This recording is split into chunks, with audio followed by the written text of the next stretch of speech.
SD card. I'm sorry. Ready. Today we're talking politics, the unpopular vote.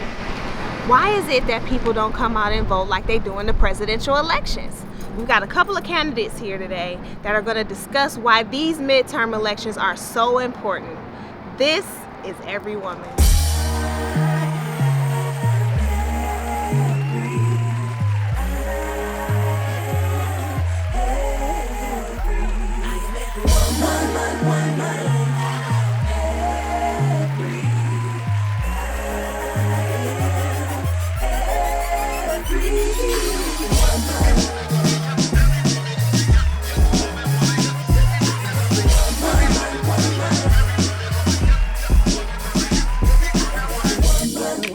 Queens over here, and make no mistake in big things over here. Goddess in the flesh, you can tell by the smell of it. Every time I step in the room, it's an elephant. One. It's Monday and we're back. Hey, ladies. Hey. Welcome. That extra hour of sleep did me some good. I don't know about y'all, but Yeah, I woke up hella early. I needed it. You did? I wasn't tired when I woke up this morning, so maybe I wasn't either. Fall back is always better for me than spring forward, right? Is. Like falling back, you always like, ooh, I get that extra hour in the club on Saturday night. I'm too old to be clubbing. I'm just saying, like for those of you who do, there's never an age limit on whatever fun you want to have. Okay, whatever fun you have, whatever fun you have, you got an extra hour this past Saturday. But you might be about to lose it. Why are you saying that? How I'm about to lose it, Alicia? Because you talking about that sunshine protection? Yes. They're talking about bringing daylight savings time back permanently. I know. What y'all think about that? It's good and bad to me. You know what I'm saying? Because we get more daylight in the summertime, and who don't like a little extra summertime fun? That's true. Our kids can play outside a little bit longer. You know, a little extra time to cut your grass, spend on the porch. You know. Outside. I don't think it matters to me one way or the other. It ain't gonna make a difference. My days be long whether it's daylight. This is true, but I do like daylight. You know, when we get to this time of the year and it gets dark outside at like 5:30 in the evening, I get a little bit depressed. Like sundowners is a real thing. It is. Yeah. You know, I don't like it. I want to go to bed like immediately when it gets dark. Activities that I would do, activities that I would do in the summertime up until 8, 9, 10 o'clock at night, I'm shutting it down at 5:30. Is that my old age talking, or is it the sun setting? We're not gonna say it's your old age. We're not gonna do that then. But what is a sunshine protection? Like, what is that? Listen, so apparently the House and the Senate both have to vote on it, right? Mm-hmm. And one approved and the other one is stalled it out right now. So, if it were to be approved, then once we set the clocks back at the beginning of the year, set the clocks forward. Once we spring forward, that's it. That's what it's going to be. Now, in the past, I think about 30 different states have actually already approved this, but it hasn't really gone through all the way where they can just make it, flat across the board across all the states. So It doesn't have anything to do with the time zones. It just has something to do with how we do the time acknowledgement here in the States. Yeah. You know what's so crazy? It's like y'all ever play, I used to play video games a lot, right? And whenever I play video games with my one cousin and it wasn't going the way they went, or just a regular game either, that one person want to change the rules in the middle of everything. Like, I feel like that's what all of the, I guess the right term is elected officials are doing right now. Like, oh yeah, let's take away daylight savings time. Okay, let's take away abortion rights. Like, what y'all gonna take next? Mm-hmm. And that's why we're talking about the midterm elections today too, right? Because the biggest part of what's happening in this midterm elections has a lot to do with the people who are making these decisions. So, but other than daylight savings time, I'm feeling refreshed. Y'all feeling refreshed? Yes, I actually feel great today. Usually I'll be a little sluggish, but I'm good today. In other news, R.I.P. Takeoff. That's been real popular discussion lately. Yeah. And from what I hear, he was a real chill dude, a good guy. Yeah, he was recently actually, just before his untimely death, he was on Drink Champs,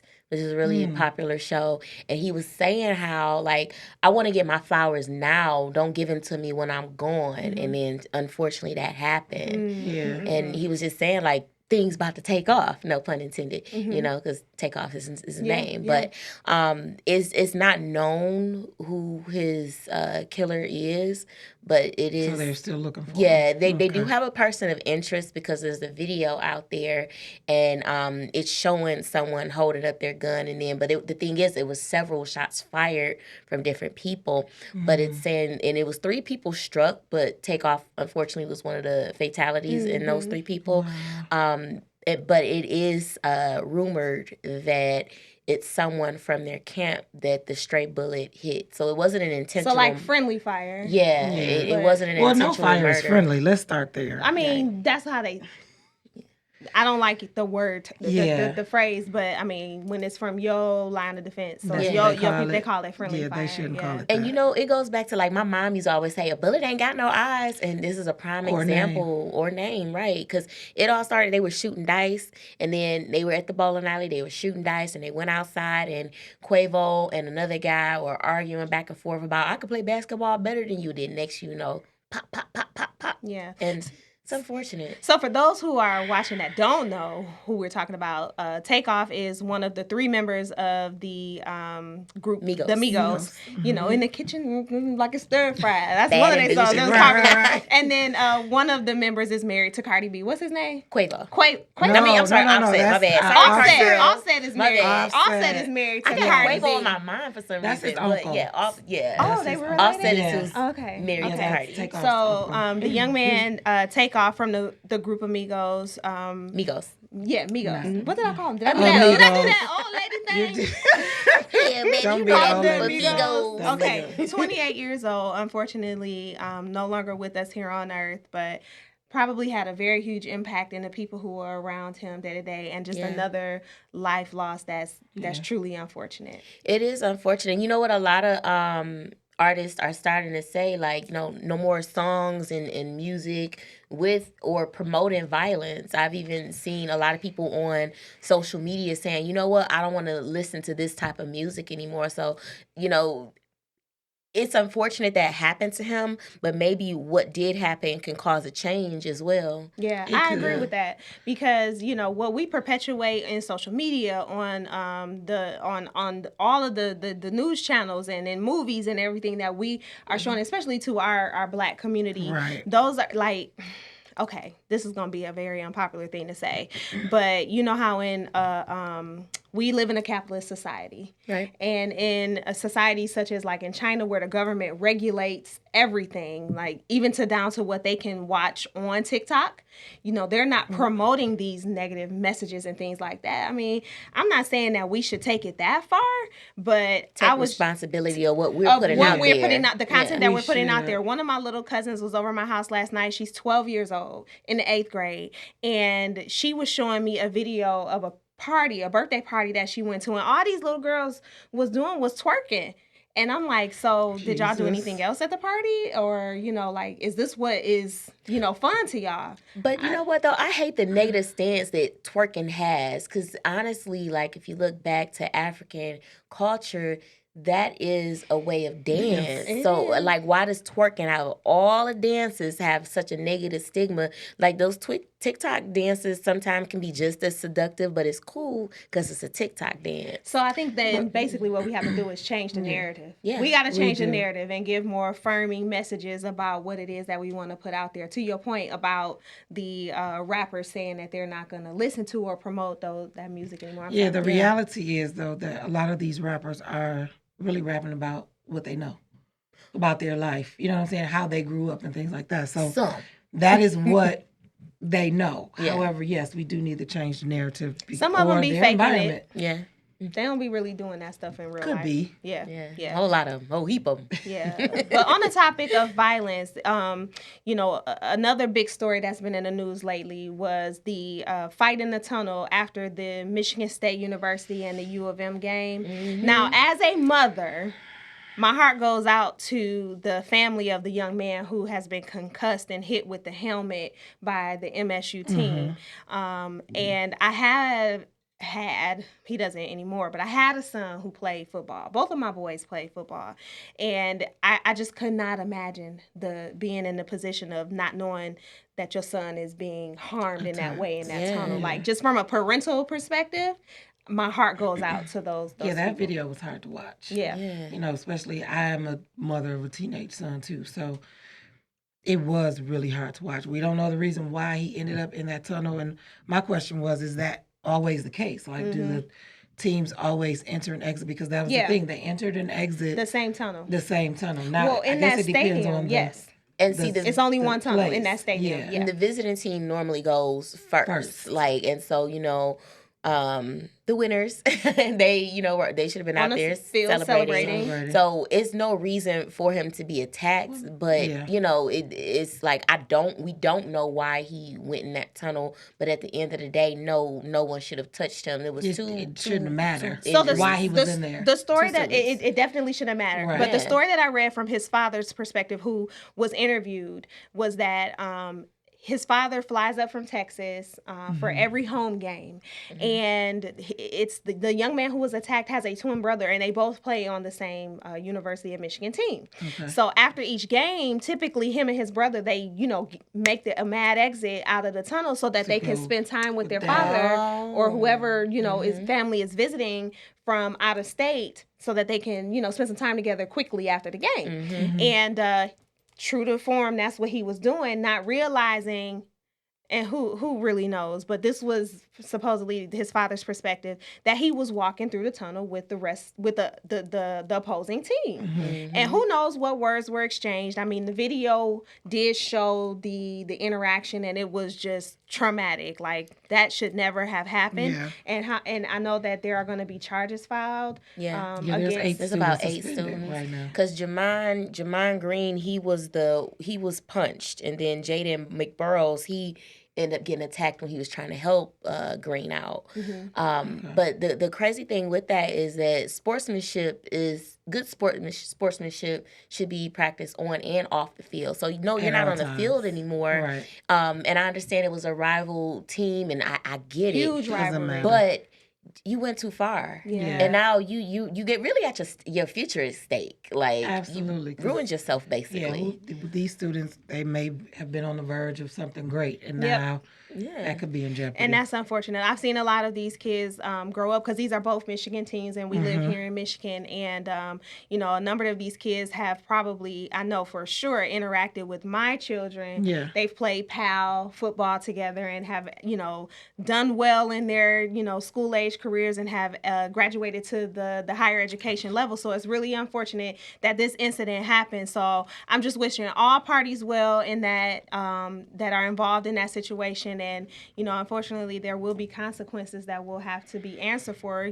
because of your actions. But listen, today, we talking about these midterm elections, because tomorrow is November 8th. Voting day. It's voting day across the United States. And we've got two guests joining us in That's a number. That is a number. Guests joining us in the studio today to talk about the elections and the positions that they're running for. So midterm elections are very important, as most people may not actually know this. Absolutely. But the House and the Senate, the entire, the midterm elections is halfway through the presidential election. Correct. The president's term, Correct. right? Yes. And so this election is important because all of the House seats are up for grabs. 435. I think people don't take it as serious because it's not the popular election term like the presidential election. But the thing is, this is important, so you have to look at it different, because sometimes the president, the president is doing also what those elected officials are approving and things like that. It's not just cut and dry. I'm the president and everything I say goes. They have to work in tandem. The House, the Senate, the all president. of them work together. Yeah, unless he's writing an executive order and saying free all the people who smoked marijuana or went on the marijuana charge. Free Kwame, whatever. This ain't that. These are all of our elected officials that we have put into position, who have campaigned and asked us for our vote. Now is the time that we have to go and say, hey, we vote for you. I think we're going through a gubernatorial election right now. Sure. We got school board. We've got proposals. We've got The judicial court. the judicial courts. We've got the regents of major universities. Yeah. I think MSU and U of M, as a matter of fact. Oh, wow. It's a lot going on There's there. a lot going on. It's a lot And going the there. fact that, the change in the who will be controlling of the House. Yep. Is it of that Between state too? the Republican and the House and party, then yes. it's widely believed that the Republicans will take over. Yeah. After this election. Yeah, I'm hearing that there's a lot at stake with that. Like, oh man, go blue. Go blue. So and that's the thing where people don't understand. Like, that's why it's so important to get out and vote, because this can change a lot. Even like, say, I read on I watched a video online earlier today actually, and there was, I can't remember his name, but it was a guy talking, and he was talking about how, Trump is trying to creep his way back in office, and he doesn't have to be the president to have any say so or control on certain things, simply because of the elected officials that's up for grabs with the midterm elections now. So that's important. That's why it's like, y'all people are focused on popularity. Like, look at what's important. And they feel like he was cheated this last. Yeah. And I'm glad you mentioned about the popularity, because unlike the presidential election where the electoral college is what really decides the vote, these are popular vote elections, right? And historically, voter turnout for the midterms has been low. People are just generally disengaged. So why do y'all think that is? I was reading, a lot of people feel like their vote just doesn't matter. So why even show up? You know what I'm saying?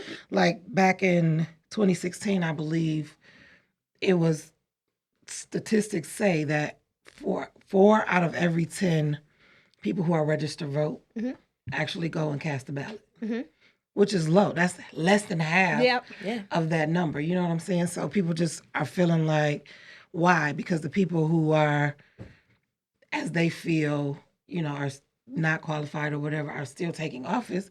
So why am I even going to even put myself in that position to even vote? Because at the end of the day, they still going to get elected. And that's what I believe. That's the consensus based off of what I've heard that from people too, like friends, coworkers, family members. I've heard people say, well, your vote don't really matter. But the thing is, you don't really know. Right. You don't know. So why not take the chance of making things better for yourself versus not doing anything at all? That's even like that one election we had when it was with Hillary running, and I know a couple people who was like, well, why? I don't like neither, so I'm just not gonna I'm not gonna vote at all. Like, no, pick your poison. Even if you don't like either, pick the one that sucks the less. Okay. But how do you know? You don't know. They sell us a bill of goods, and it's up to us to hold them accountable to it, right? Getting involved, calling your elected officials, emailing them, like, you can hold them accountable to the things that they've promised. Google. And they are elected servants to us, right? To their constituents. Just like you Googled that girl, boyfriend, baby daddy, or whoever, you need to Google these elected officials. You went all PI.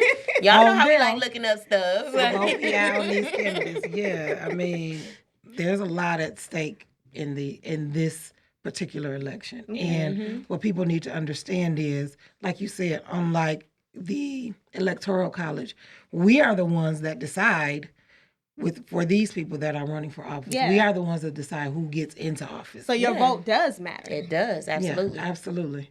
So that's what people need to understand. Every woman encourages everybody to vote every election. Do you all think that those running for Senate and the House should engage in debates like the presidents and the governors do? It's highly unlikely. However, because it's so many people, you know what I'm saying? Like, it's so many of them. But I do think, because, I mean, do we really know who these people are? Like, do we No, really know that's what makes their it hard. You got to do your background? research. You can Google, right? Yeah. And you can sit and Google these 435 people in the house, and you can. Well, we're not Google voting on all 435. Well, we're Depending not. on where you However, live, you have the people that you're voting And for. a lot of people don't even know how to, like, I think the best thing to do is to look at the ballot before you go in there. But a lot of people don't even know where to go to look at those type of things. Well, we all have these wonderful devices in the palm of our hands that, we could have only ever imagined back in the, I'm not going to tell, 80s, 90s, right? Like, this little machine right here gives us so much information. You can go to many resources to find out who's on your ballot. First of all, I was looking at ballots that don't even matter to me, in the state of Michigan or in other states, because I know that there's races down in Georgia that have been getting national attention. Warnock and Herschel, their Senate race has been blowing up all over. Wow. Right? Yeah. And you could just get that information from the palm of your hand. So not knowing is no longer an excuse, because we all got one of these smart devices. The phone is smarter than some of us. This is true.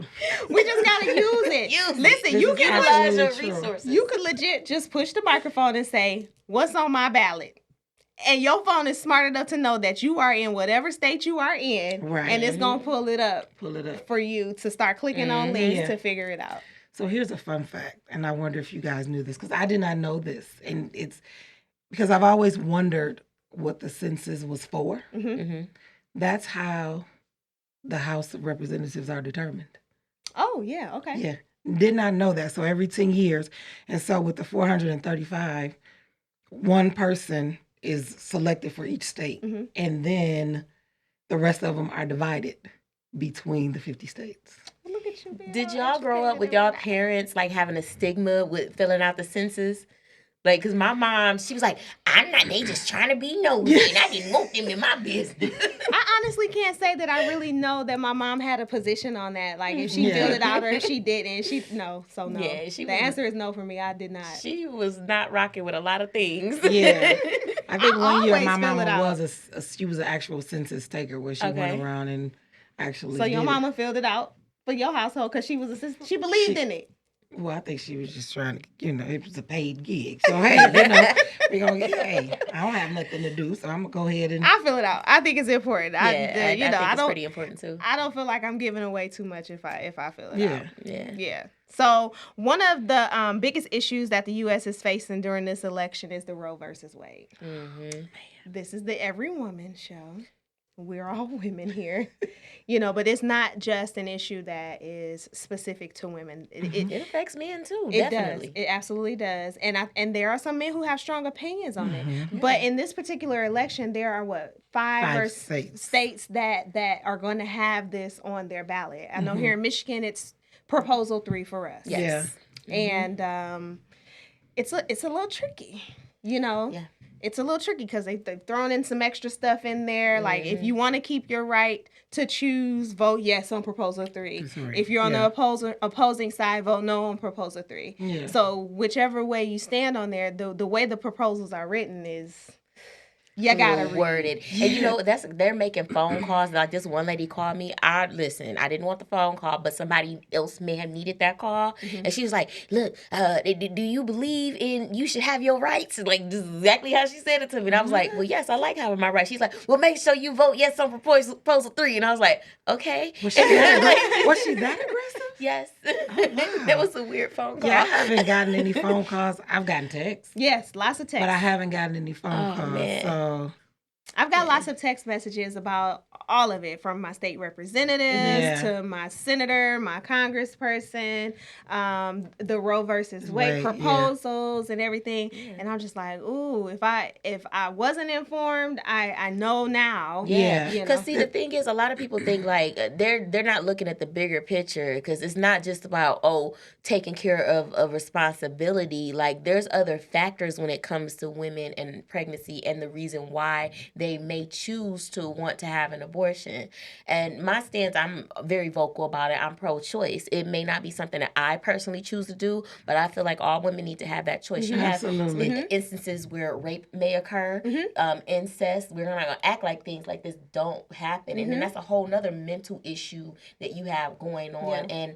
And the trauma, like what if there's a threatening, what if there's a situation where it's a life-threatening health issue where you have to choose between the baby and your life. So now I'm gonna go to jail because I decided to have an abortion with that. Like, it's too many stigmas, and who are you to tell me what to do with my body? Yeah, I enjoy having the conversation of people who stand on opposing sides of it though too. Just because I like to have a holistic view of, what people think about the subject itself. And I was having a conversation with a young man, and he's like 21, 20 years old, and he was like, no, this needs to go away. And I know a lot of people think that the right to choose needs to go away because the women are using it as a form of birth control. Yeah, it's definitely some of them are. And that's not a lie. But again, like you were saying, some of them aren't. And why shouldn't that be up to that person to be able to decide what they want to do with their body? And it affects men too, because at the end of the day, like, let's say the issue, there was no health reasons or no rape or molestation involved with it, and this woman and this man decide, like, look, we're not ready for a child. Absolutely. And they decide to go ahead and proceed with an abortion. It can affect a man because now you end up on child support, and it's something that could have been avoided. Or let's say it was a situation where the woman decides to have the child and they go with the adoption route. That man is still 9 times out of 10 probably going to be responsible for covering the medical bills for the birth of the child, especially if the mother is on Medicaid. Like, because right now it's and this is not something that I would say is factual, but this is something that I've been told from men who have had children with women, and that woman was like on state assistance. He was responsible for covering the bill for the birth of the child. That's interesting. Yeah. Wow. Did not know that. Did not know that. So it's a whole nother pigeonhole of things that we can go through.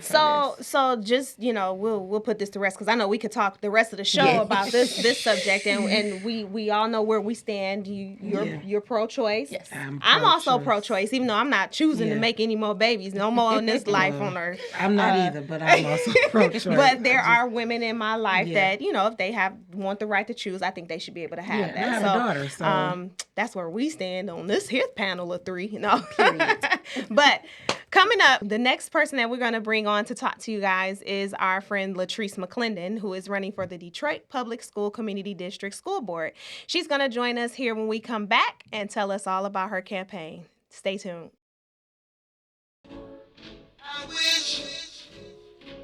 Freedom. Who is it defined by? I wonder what my ancestors' textbook definition of freedom was.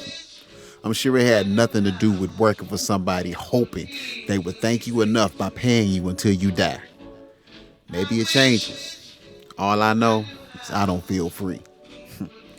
People think I'm tripping because I want to leave my apartment and sleep in the car.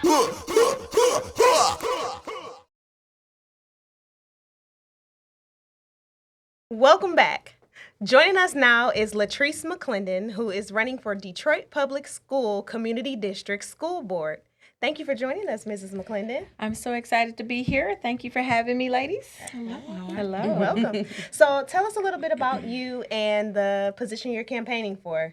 Sure. So I'm going to give you the short version. I'm Latrice McClendon, and again, running for DPS City School Board. I'm on the back of the ballot in Detroit under the nonpartisan section. And I say that because it's really important to know that if you vote a straight ticket, which most people do, you're missing a whole section of judges and nonpartisan positions, as well as proposals that are on the back of your ballot. I am running because I have 3 wonderful children who are in the DPS City school system. And I recently found out that there are no parents who currently sit on the DPSCD school board. Well, at least active parents with students in DPSCD. Wow. And I feel like you need that perspective on the board. I agree. You might have some folks on there who are former parents of That's right. students, or maybe even former students themselves, and think they still know a little something about something, but you're able to engage with students who are attending DPSCD schools right now and able to give you live feedback, right? Like, how important is that? Yeah, not just students, but even teachers. You know, we go to parent-teacher conferences. I'm at the school every single day. We don't want people that it's just their duty to go to school. We want people who have a real commitment and skin in the game, that show up for schools because this is what they do, not just because they have to, because they've been elected to a position. And so I just believe that diversity of thought is needed on the board. And you don't just need people you need people who have children, but you need people who have history too, who understands like politics and understand like how the budgets work and understand how policy works. But you also need people who understand what's really happening to make sure that's what's being done at the top is actually translating to the classroom. That's right. Was this a rigorous process for you to go through to get to this point? Listen, for me, yeah, it was. Because listen, I got a really amazing job. This is not about, I'm not a politician. I'm a parent. And so this wasn't about any money. This wasn't about any fame. If I want that, I have that in what I do in my daily job. Okay. But this was really about our kids in our city. We have a 67% graduation rate in the city of Detroit. So what are the other 33% of these students doing? Where are they going? How are they being productive? You know, and we talk about prison to pipeline. We talk about, you guys see the news every night in the city. You know, lately it's been, this 17-year-old shot this person. This 16-year-old shot this person. 2 weeks ago, it was a 14-year-old who shot somebody. It's like, you know what? I'm not saying that we can prevent all of that kind of stuff. But what I'm saying is that if we make sure that we have quality education, we can try to get our students in a good position to be productive citizens in our city.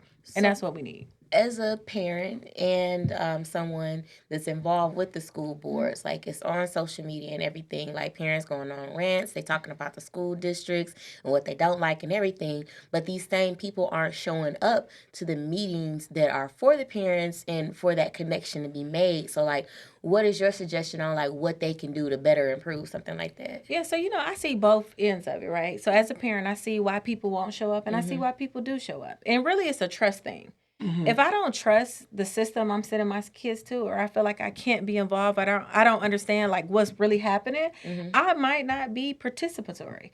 Like I need to figure out as a parent, like I need to make sure I trust the system that my children are in.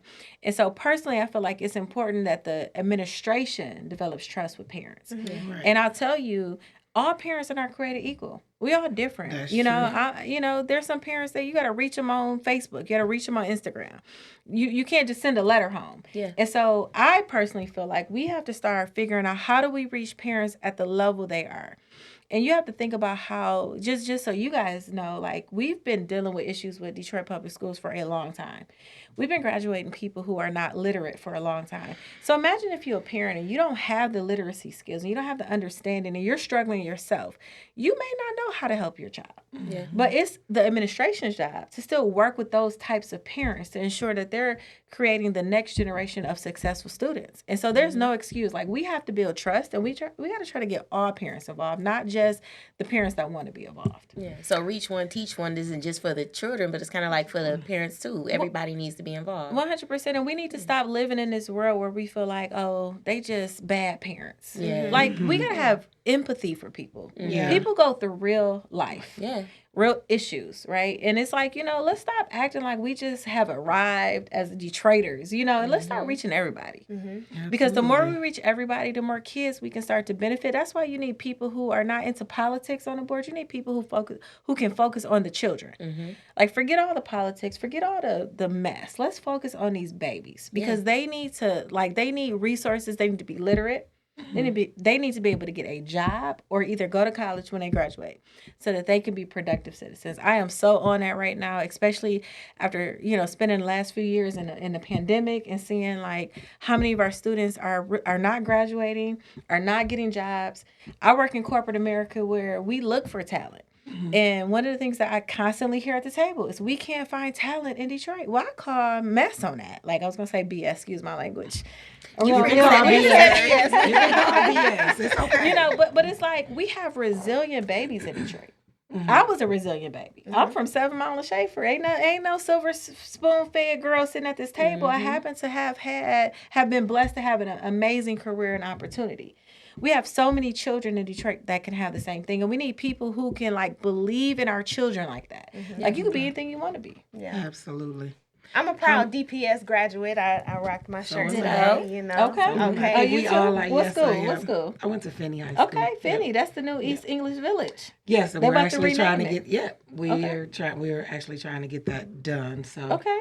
that we want our school back. So you know what I love about what you just said? She said I went to Finney with a smile on her face. And that's part of why I'm running, because we need to reclaim like the pride in Detroit Public Schools. Absolutely. Yes. I mean, we I have love some my school. amazing people that graduated from DPS. And we can have some amazing kids that are coming out. And we need to have somebody at the table say, you know what? We should be proud of Detroit and our Absolutely. students. We are proud of Detroit. That's right. We absolutely are are. proud of Detroit. So I went to Mumford, and my high school principal, we're Facebook friends. So, hey, Miss Spike. My sister went to Mumford. Dope. She went to Mumford, ran track, got a full scholarship to Michigan from Mumford. awesome. Detroit kids do amazing things. Definitely. That's right. So how many seats are up for grabs for the Detroit Listen, Public y'all, School? there are 18 people running in this race, and there are 4 seats open. Wow. Right, and so you could see, like, and out of the 18 people, there are only 3 folks who actually have skin in the game with actual children in the system. Wow. So give us the juice. Like, was it difficult, like, getting on the ballot, or did you have to deal with the sneakiness of politics and how people are? Yeah, how do you get on the ballot? So you just go file at your clerk's office. That's not that deep. You just got to Okay. be, be in the criteria, fit the criteria, whatever. But I will say, as somebody who has not been in politics before, I've never run for an office, never been really considering it, just decided I kind of out the blue, like this is a right time for me to run.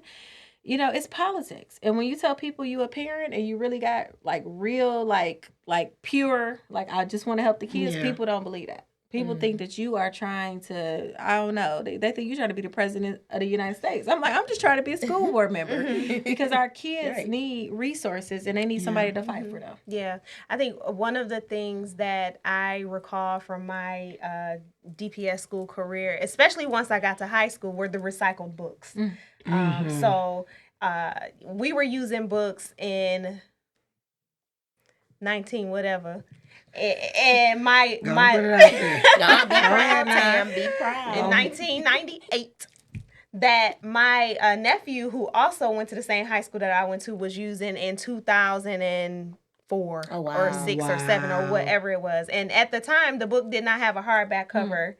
When I used it, they were still using that same book. So is that something that should be of importance to members of our school board? Like, why haven't the schools been properly funded? Because each school is given a per pupil allotment to provide the necessary funding. Like, how, as a member of the school board, how are you able to impact that? Or do the school board members have any control over that at all? Yeah, so a couple of things. This year, the governor has given record funding to Detroit Public Schools. So that's what I need to put out there. But it's still not enough. So equitable funding is a thing. Our Detroit students don't get funded like our suburban students do. And you need people at the table who have good relationships that can help lobby for more equitable funding, because we only Detroit represents a small percentage of the entire state. Right. And if you don't have people at the table lobbying for more equitable funding and people who can build those relationships to ensure and really banging their heads on he told me I can't bang my head on the table, but like somebody that's saying, hey, we need more money for our students and we need to build the relationships and we need to go across parties. It's not about, this is a nonpartisan situation. It's not Democrat. It's not Republican. It's about the kids. This is about our children. Yeah. And we need, like, personally, it's my job and what I plan to do is to make sure that I'm advocating to get more funding for our students so that we can compete with our suburban students because, you don't want recycled books. Listen, we need to have money to be able to get books. We need to have money to be able to get new technology. One of the things that's really important to me right now is just the safety of our students. I personally feel like there should be a button. If somebody come into school and it's a situation because, school shootings are up right now. Yeah. There should be a button that you can press that you can lock down the schools. Well, you got to have money and resources to be able to put that type of technology in the school. In order to have money and resources, you got to have equitable funding. You got to have funding for our children. Yeah. And although we've had the most funding we've had, and that's another thing, that's why I tell you that, like, school board is super important. Because you can't just have people who've never looked at $1 billion budget. Like you got to understand, school board is $1 billion budget. Mm-hmm. And a lot of money goes, like, into rabbit trails, and people don't know how to really understand, like, where does this money go? How is it spent? Well, you need somebody with some financial acumen. Mm-hmm. Mm-hmm. You just don't need just a regular person off the street trying to run $1 billion budget, because it's not comprehensible. It's just not something that people comprehend on a daily basis unless you've dealt with $1 billion budget. Mm-hmm. Me personally, as a banking executive, I know what that looks like. And we need people who can say, hey, let me help in layman terms explain to the community and the village and the city how our money is being spent, because I understand these rabbit trails. I understand where this money is going and where this money is going. And also, let's look at where our money is going to ensure that we have the best resources for our children. Because you could spend a whole bunch of money on something that don't matter. And we need to be looking at stuff that matters for our children. It is so important. I'm talking about curriculum. I'm talking about after-school activities. I'm a big proponent of trade school, because everybody's not going to go to college. That's true. I tell people all the time, I married a man who, he started off working. When I met him, he was taking me on the best dates, y'all. We've been married 17 years. Mm-hmm. I was in college with a student loan, and he was taking me, like, to Andiamo's, places like that back in the day, right. Which for me, that was a big budget because I was just in college. Right. But he was a drafting and design trade. Right, that's what he did when he had a trade when he was in high school, and he had a job on Livernois at an architectural firm called Mark English. He was designing buildings all around the city of Detroit, and today he works on electric vehicles. Right, and so you imagine that's such a different space, but it's all started in a trade in high school, and so we got to get these young people, whether they're in middle school or high school, opportunities to learn how to have a trade. Yeah. Because we're all not created equal. Right. And our babies learn a lot by hands-on. Yep. And so you got to have people at the table saying, you know what? If our graduation rate is 67%, we already know probably half of that is only going to college. So what are the other 30% of the 67% doing? Mm-hmm. Yeah, that's true. Let's get them in a trade. Because when we were in school, we had Votech and Randolph and everything to go to. I had a home economics class. That's right. I had a woodwork class, like where we made things out of wood. Yeah, it's like I don't know I don't have children, so I don't know everything is being taught in school, but I do know, like, I feel like the wrong things are being focused on. I have family members, but they're outside of DPS, but the school, like the first day of school, they came back telling me their teachers sexual preference. Well, like, what that got to do with anything? You can't pray in school, but why should I know if your teacher's married to a woman or if they had a sex change even? Like, they came back telling me this type of stuff. Like, what are they doing? Yeah. Mm-hmm. We got to focus on education, y'all. That's what this is about. Yeah. We got to focus on getting our black and brown babies in this city prepared to be productive citizens, because we have so many of our young... And can I just talk about black males? Like, I tell people all the time, growing up, I had 2 brothers, and it was my younger sister who went to Mumford. Mm-hmm. We had a very different experience than our brothers. Like, we just did. It was harder for them. When my brother used to walk to Northwestern, you know how many times he had his gym shoes stolen off his feet at gunpoint? Mm-hmm. And, in addition to that, like, I had my 2 brothers, both of them got gunshot victims.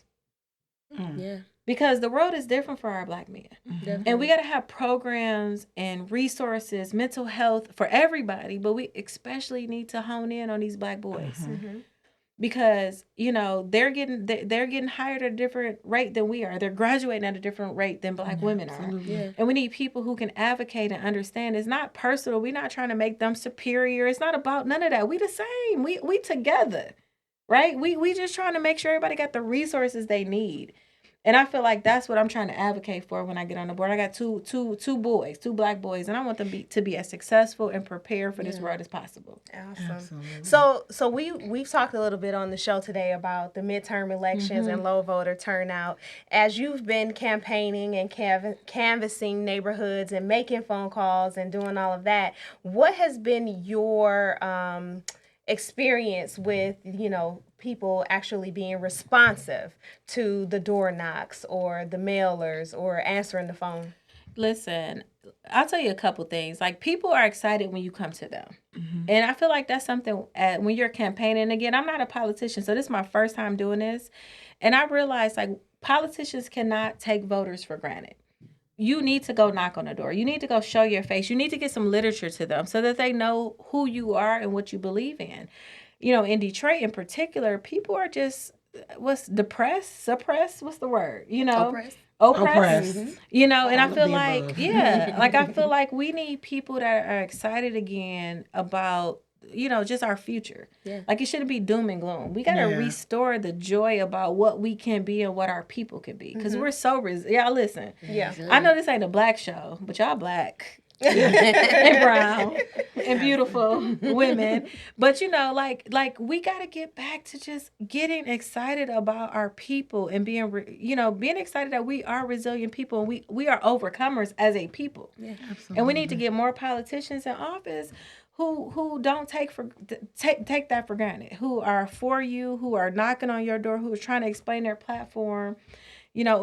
And who want to see Black excellence in cities like Detroit. We're still an 80% Black city. I agree. I heard a motivational speaker say about a month or so ago, he who controls the narrative controls the outcome. So we have to, give more affirming messages about how we're telling our stories and making sure that we're putting those positive messages out there and being in positions of influence, like on the school board, to be able to influence that change as well. When we come back, joining us will be Sharice Anderson, who is running for the Wayne County 3rd Circuit Court, when we return.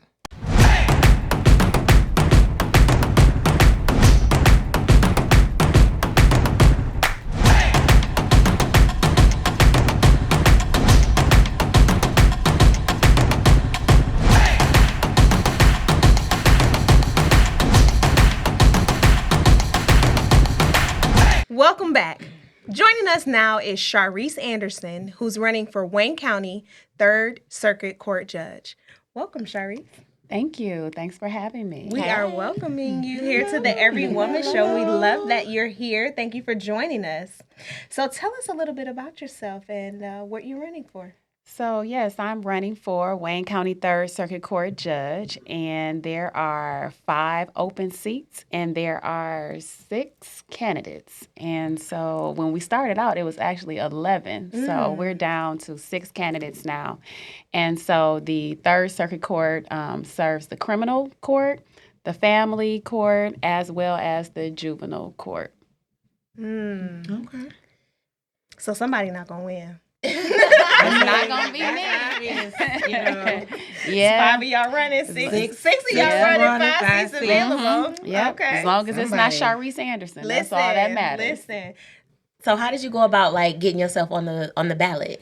So that was a process. So the first thing I had to do is I had to get at least a minimum of 4,000 Wayne County registered voters to sign a petition. Wow. And so I ended up getting 5,600 signatures. Wow. And even with all of those signatures, some anonymous person challenged me along with everybody else. There was a number of people that were challenged.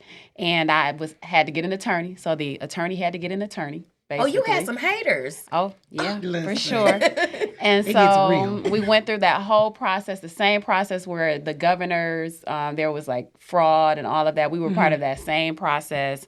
But I got through the challenges. There were some people that were disqualified, which is why we're down to 6 candidates. But it was rough. I mean, for 6 months, I was pretty much out in the cold, begging for signatures. Wow. From any and everybody. How do you acquire 5,600 signatures? Do you have a team of people? Did you enlist your family? How do you go about gathering so many signatures? So if you're lucky enough, you have a team of people that will help you. But it was family and friends. And you know what? The biggest thing was strangers. I mean, you just connect with someone, and then once you connect with them, they want to help you. And so some perfect strangers helped me out. But it was, going to Eastern markets, standing outside of different grocery stores, going to churches, anywhere we could go, going to the Secretary of State and standing outside of there.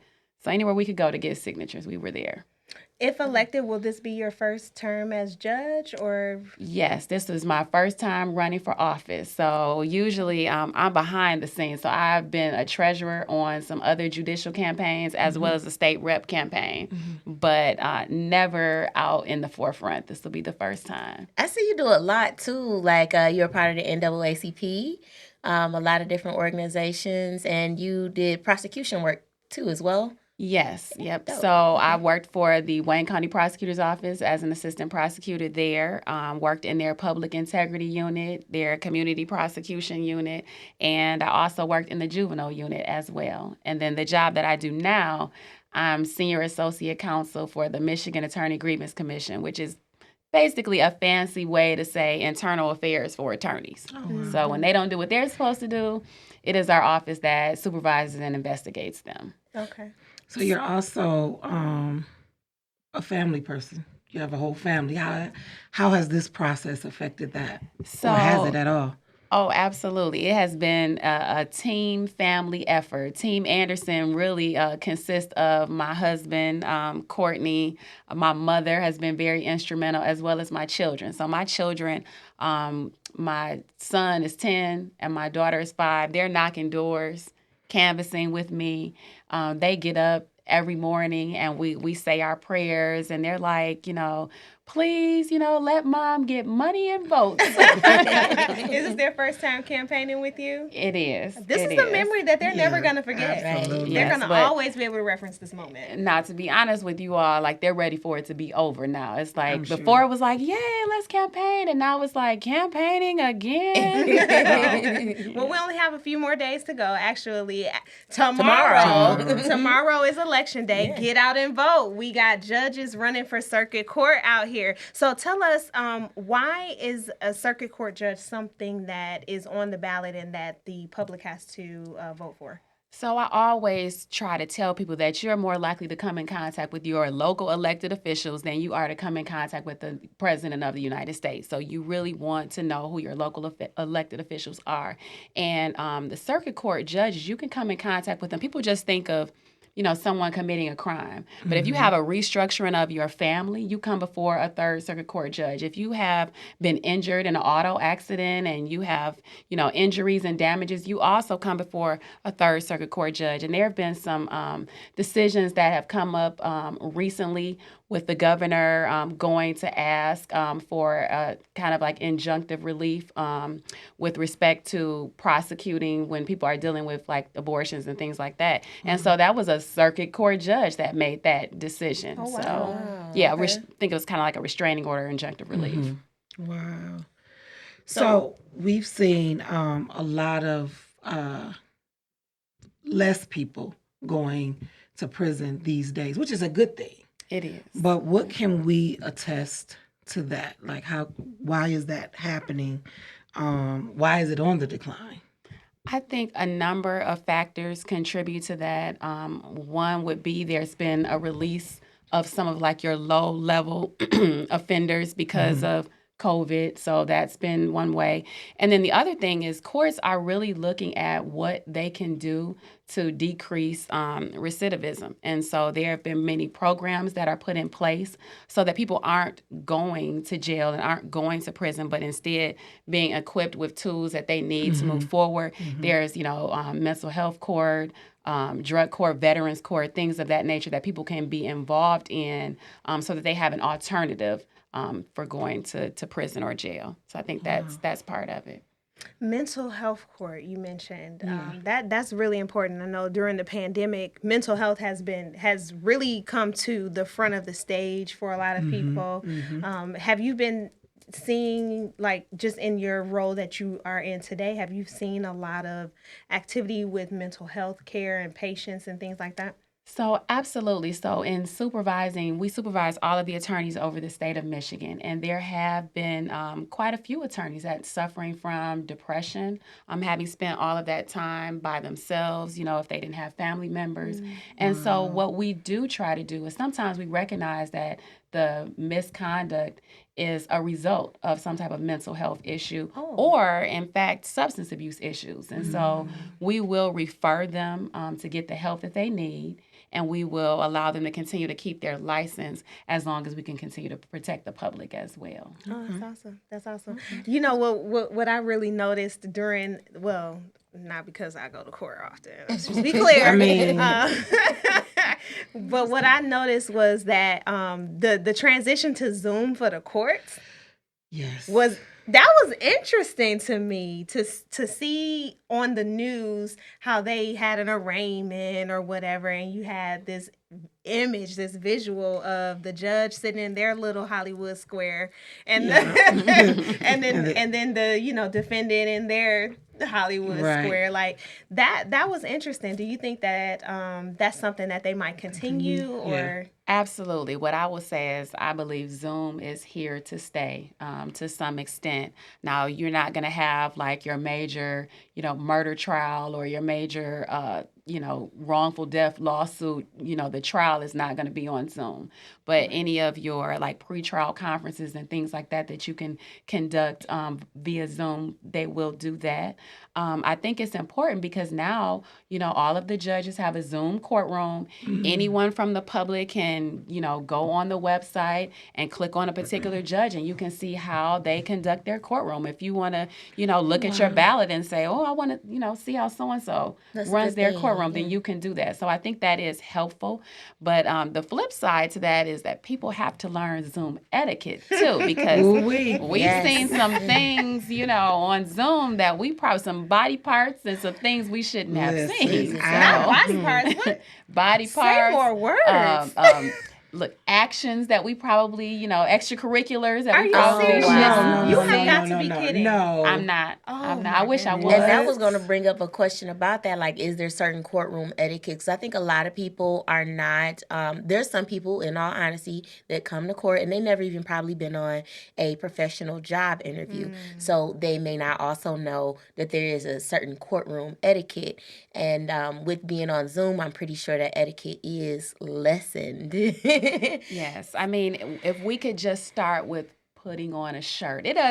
We're not even talking a collared shirt. Let's just have a shirt on. Let's just be fully clothed at this point. A shirt. Yes. Not a beater. And remembering to put yourself on mute, not having a bunch of people in the background. But, I think the court is doing a good job of trying to meet the people where they are. Listen, they are. And I think that hiding, like, turning off your camera until it's your turn is a thing, because that is important. We also have some love connections going on Zoom. People are chatting and trying to make a love connection. I've heard that. It is the wrong time. Priorities. Pause. Because yes, there is a chat feature in these virtual tools that we have learned to use over the last couple of years. And y'all see stuff like, so what's up with you girls? But that those tools are open to everyone to see when you chatting in there. No, you can on change Zoom, it to... No, you can change it to private. Okay, you're right. You can just send it to one specific person. But what if they forget and it goes to everybody? Is that what you're talking about? Like... Yeah, it could. Like you be talking about, they be sliding your DMs like, "What's up, baby? Yes. What's up with you, girl? I'm That is trying to get our traffic ticket paid for." That is hilarious. You've seen this happen. This has been told to me by a This number is of what I want to hear more of. A number of my defense attorney friends have said, love connections are happening on Zoom. Wow. Can we get some statistics? Wow. Can we get some statistics That on how is many crazy. love connections have been finalized through the Third Circuit Court? Or court in general. Zoom's It don't even have channel. to be Third Circuit Court. That is in the 36 That is district too funny to federal. me. That's too funny to me. So, midterm elections are really like unpopular. A lot of people really don't turn out for the midterm elections. So, why is it that we should stress people to go to the polls and vote during this time? Why is it so important? You hear politicians say all the time for every election, this is the most important election. You need to get out and vote. But honestly, all of the elections are important. There isn't one that's more important than the other. I think this one is important because it's our local officials. It's, the governor, the attorney general, the secretary of state, and then you've got your school board, you've got your judges, you got your state reps, your legislature. And so it's important because those are the individuals that are making the decisions that impact our everyday lives. And so that's why it's important to get out the vote. Additionally, people don't recognize, people just want to vote, straight ticket. And you have to flip the ballot over and actually circle in your nonpartisan section. So people think, just because I, voted straight ticket, that takes care of my judges and my School board right? And it doesn't. So it's important that you bubble all those in. And for those who don't know, like nonpartisan is basically where you don't have a political stance on either. You don't have a stance on either political party. Right, nonpartisan. So you're not Democrat, Republican, Independent, Libertarian. You're going for what you believe in was right. Okay. And so, like, say for instance, I did a little research on you. She Googled you. Right. I did. Like, Google me, girl. I did. I hope some good stuff came up. Yes, definitely. Actually, I'm impressed. Yeah, I saw all good stuff.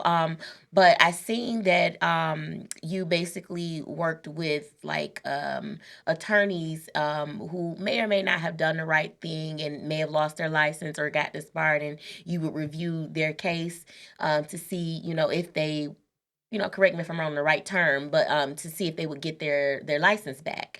And so with all the injustices that's happened, like within the court system, with you becoming a judge, how do you feel like you can possibly change like the injustices that have taken place? Well, first, I think it's important that the Third Circuit Court be reflective of the people that they serve. And so that's first and foremost. And I think that what we've seen is a lot of people just don't have any common courtesy and compassion and integrity. And so those are some of the things that I want to make sure that I bring to the bench. Also want to make sure, that I'm timely, that I'm respectful of people's time and respectful of people, because I feel like even if you don't agree with the decision that I make, if I give that decision to you in a thoughtful manner, respectful manner, after I've had the opportunity to listen to the facts, you've had an opportunity to, say what you need to say, then I think it's well received. And so I think, that it's important. I also feel like your life experiences are something that you should bring to the table. And so even with reviewing attorneys who have been suspended and are trying to be reinstated to the practice of law, I look at, what have they been doing since that time? How have they learned from this? Because once everybody pays, for their punishment, their consequences, I believe that people deserve a second chance. So if elected, I'm sorry, did you want to ask a question? Yeah. So with the upcoming election, like I'm familiar with you, right? I know you on a personal level as well, so I can attest to a lot of the things that you stand for. But with some of the other candidates, I haven't really seen any literature. I haven't seen any commercials. I haven't seen anything. So going into the booth and maybe selecting where on the ballot it says you can pick no more than 5. But I might see your name and, I know her, so I'm going to go ahead and pick her. But I'm kind of like just guessing on these other people because I really don't have any information as it relates to them. What do you feel can change as it relates to the campaigns and the way that people run and the information that is being put out to citizens? Well, I think, first of all, we don't want to play a guessing game when it comes to voting. And so we want to try to do our research and do our homework ahead of time. And I will say, just because it says vote for not more than 5 does not mean that you have to vote for 5. You vote for the ones that stand for, the things that they have in common with you. That's what you vote for. And so I think it's important that you do your homework. I mean, Google. Right now, you can Google their names. You can pull up your ballot ahead of time. I think that, Wayne County is a very large county. It's a lot of area for one particular candidate to cover. And so the candidate isn't going to cover the entire county. But what they need to do is partner and align themselves with other organizations who can get that information out as best that they can. I think what's also important is canvassing. That human contact, that connection with the voters is very important to get. I ain't gonna lie, I used to be a guesser. I'm like, yep, I like their name. I'm pick them. And you know what? People vote off of name recognition all the time. True. And I'm thinking, well, maybe you remember their name and it's not for a good reason. It's so good. you want to do more than just research.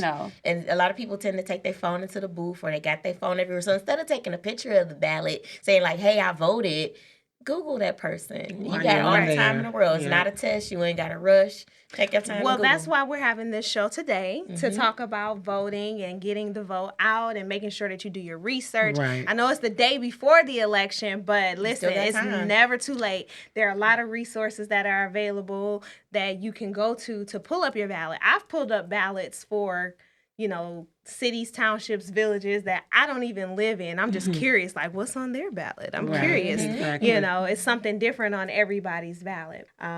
From your seat and your position, what is the platform that you're running on, and why should people vote for you? So the platform that I'm running on is Anchored in Justice, Committed to Serve. And so what that means for me is being a judge that's accessible to the community, and not just during election season with my hand out asking for your vote, but all year round. And so what I hear time and time again is that we don't know who the judges are, or if we do know who they are, they only come around during election season, and then after that, we don't see them. And so it's important to me to be able to educate all of our citizens on the judicial system, how it impacts them.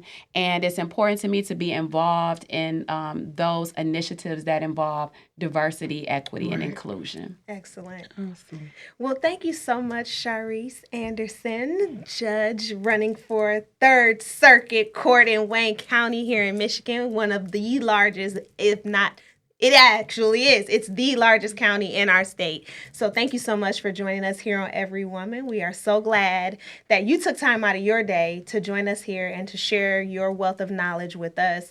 And we appreciate you being here today. Thank you so much to all of you ladies for having me. I appreciate it. All right. And remember to get out and vote. Get out and vote. Get out and vote, people. We'll be right back. I'm Judge Greg Mathis, and I sat here at the 36th District Court for years. And now I support Tanisha Yancey for 36th District Court Judge. She came before me years ago asking for a second chance. I gave her one. Then she took that second chance and got her law degree.